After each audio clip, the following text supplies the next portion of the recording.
ভাইয়া শীত কি হয়েছে? ওই শীতের লাগবে আমার। শীতের কাপড় লাগবে? হ হ হ। ঢাকাইতে না আসলু শীতের কাপড় চুল আসতে পারিস না? ওই দেশের কাপড় চুল নেই?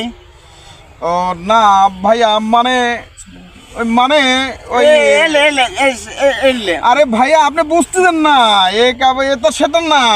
তাহলে শোন, ওই তোর খালেক দুলা ভাই আসবি না, ওই বড় একটা কম্বল নিয়ে আসবি, তুই ওইটা নিয়ে লিসি নে।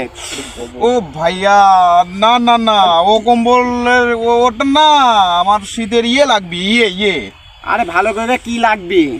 100 টাকা দাও। কি করবো তুই? ওই ভাবিক যায় 100 টাকা দিয়ে গাড়ি ভাড়া করি, ভাবিক বাপের বাড়ি পাঠা দেবো, তারপরে শীত কেমন লাগে তারপর ঠিক পায় নে, এদেশে গেলাম। আরে দাদা দাদা, আমি বুঝতে পারছিলাম